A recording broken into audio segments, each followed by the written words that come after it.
சுந்தர் தம்பி, சுந்தர் தம்பி, அண்ணே சொல்லுங்கண்ணே. உனக்கு ஸ்பீட் போஸ்ட் வந்திருக்குப்பா. அப்படியாண்ணே? கொடுங்க. என்னப்பா இவ்வளவு அவசரமா பிரிக்கிற? ஏதோ முக்கியமான விஷயமோ? ஆமாண்ணே, துபாயில் வேலை செய்யறதுக்காக இன்டர்வியூ அட்டன் பண்ணியிருந்தேன். அதான் அது சம்மந்தமானு பார்க்குறேன். ஆமாண்ணே, அதே தான். எனக்கு வேலை கிடச்சிருச்சுண்ணே. இது அதுக்கான அப்பாயின்மெண்ட் லெட்டருண்ணே. விசா டிக்கெட்டு எல்லாம் அவங்களே பார்த்துப்பாங்களாம். அடுத்த வாரமே நான் வேலைக்கு சேருமானே. நான் துபாய்க்கு போக போகிறேண்ணே. அப்படியே தம்பி, கேட்கவே ரொம்ப சந்தோஷமா இருக்குப்பா. ஆமாண்ணே, எங்கள் அப்பா 6 மாதத்துக்கு முன்னாடி சாகும்போது நிறைய கஷ்டப்பட்டாருங்க. இன்னைக்கு எங்களோட கஷ்டம் எல்லாம் அதுக்கு முடிய போகுதுண்ணே.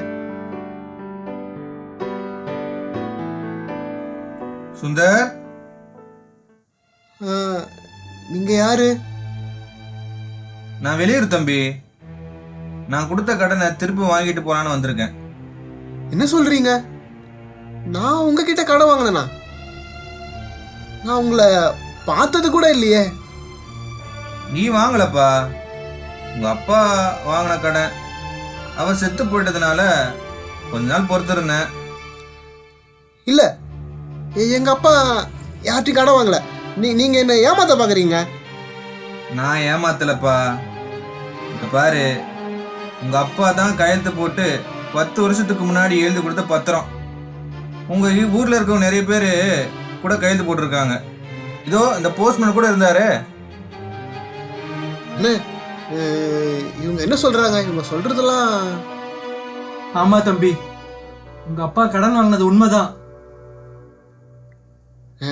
சரிங்க, நீங்கள் சொல்கிறது உண்மையாகவே இருக்கட்டும். இந்த கடனை நானே அடைச்சிடுறேன். இதோ எனக்கு துபாயிலே வேலை கிடச்சிருச்சு. இதோ இருக்கு பாருங்க, இதே அப்பாயின்மெண்ட் லெட்ரு. நான் சீக்கிரமாக கடன் அடிச்சிடுங்க. ஓ, நீ கடனை வாங்கிட்டு இந்த ஊரை விட்டு போயிடுவ, நான் ஏமாந்து நிற்கணுமா? இந்த லெட்டர் என்கிட்டே இருக்கட்டும். பணத்தை வச்சுட்டு இந்த லெட்டரை வாங்கிக்கோ. ஏங்க நான் வேலைக்கு சேர்றதுக்கு அந்த லெட்டர் தாங்க முக்கியம். அந்த லெட்டர் இல்லாமல் எனக்கு வேலை சேர முடியாதுங்க. அந்த லெட்டர் கொடுத்துருங்க. தவறுப்பா, அதெல்லாம் எனக்கு தெரியாது. பணத்தை வை, லெட்ரு வாங்கிக்கோ. ஐயோ ஐயோ கடவுளே, இப்போ நான் என்ன செய்வேன்? அண்ணே, நான் என்ன பண்ணுறது? எனக்கு எதுவும் புரியலப்பா. நீ எதுக்கு வருத்தப்படாத. நான் எனக்கு தெரிஞ்சவங்க கிட்ட உன் நிலைமை எடுத்து சொல்லி ஏதாவது உதவி கேட்டு பார்க்குறேன்ப்பா. நான் வரேன் சுந்தர்.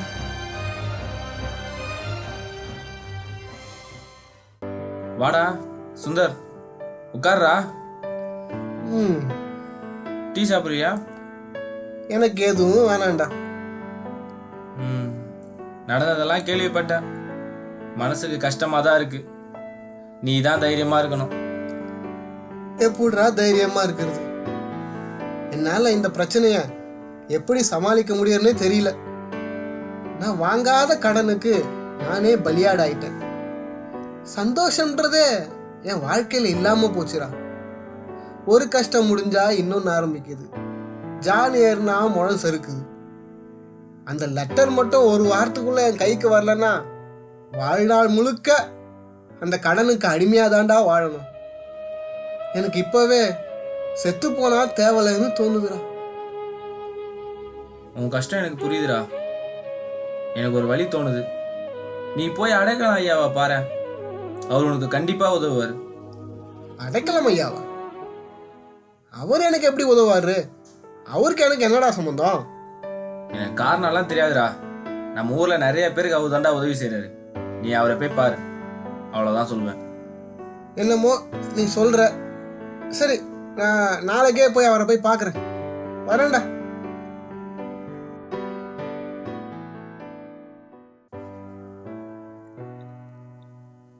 ஐயா வணக்கங்க. உன் பேரு சுந்தர் தானே?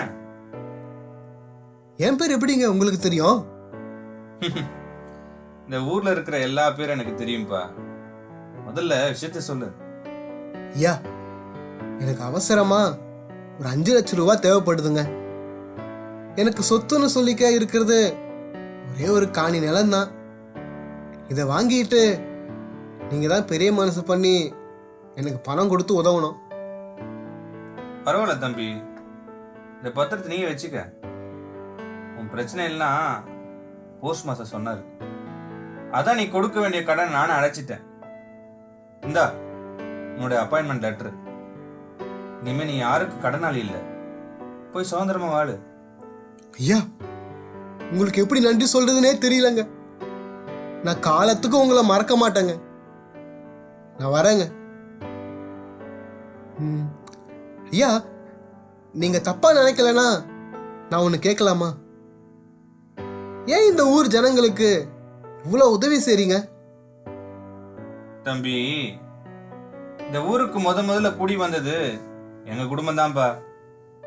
நாங்க உருவாக்குனது தான் இந்த பண்ணை, தோப்பு, விளைநிலம் எல்லாம். எங்களை நம்பி இந்த ஊருக்கு வந்த எல்லோருக்கும் வேலை கொடுத்தோம், உதவி செஞ்சோம்.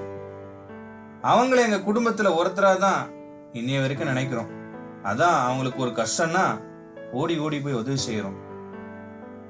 சொந்த குடும்பத்துக்கே உதவாத இந்த காலத்துல தன்னை நம்பி வந்த கூட்டத்துக்காக இவ்வளோ உதவி செய்யற மனசு வேற யாருக்கும் வராதுங்க ஐயா.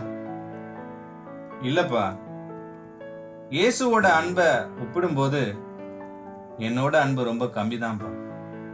ஆமாப்பா, இயேசு சாமியும் தான் ஆசைப்பட்டு உண்டாக்குன இந்த மனுஷங்க பாவம் என்ற கடல்ல மாட்டிக்கிட்டு அன்பு கிடைக்காம, நிம்மதி இல்லாம, வியாதியிலையும் வறுமையிலையும் வாழ்ந்து கஷ்டப்படுறத பார்த்து அதை தாங்க முடியாம அவங்களுக்கு உதவி செய்ய இந்த உலகத்துக்கு மனுஷனா இறங்கி வந்தார். அதுதான் கிறிஸ்மஸ். நான் வெறும் உன்னுடைய 5 லட்சம் ரூபாய் கடனை தான் அடைச்சேன். ஆனா மனுஷங்களால என்னைக்கும் அடைக்க முடியாத பாவ கடனுக்காக தன்னுடைய உயிரையே சிலுவையை தந்தார். இன்னைக்கும் அவரை நம்பி போறவங்க அவர் கைவிடுறதே இல்லை. இப்ப சொல்லுப்பா, என்னோட அன்பு பெருசா இல்ல இயேசுவோட அன்பு பெருசா? நான் உனக்கு அடைச்ச கடன் பெருசா இல்ல இயேசு சாமி உனக்கு அடைச்ச கடன் பெருசா? ஐயா, இத்தனை நாளா நல்ல வேலைக்கு போகணும், வீடு வாங்கணும், வசதியா வாழணும்னே இருந்துட்டாங்க. ஆனா என் மேல ஒரு பாவக்கடன் இருக்குன்னு இப்பதாங்க தெரிஞ்சுக்கிட்டேன்.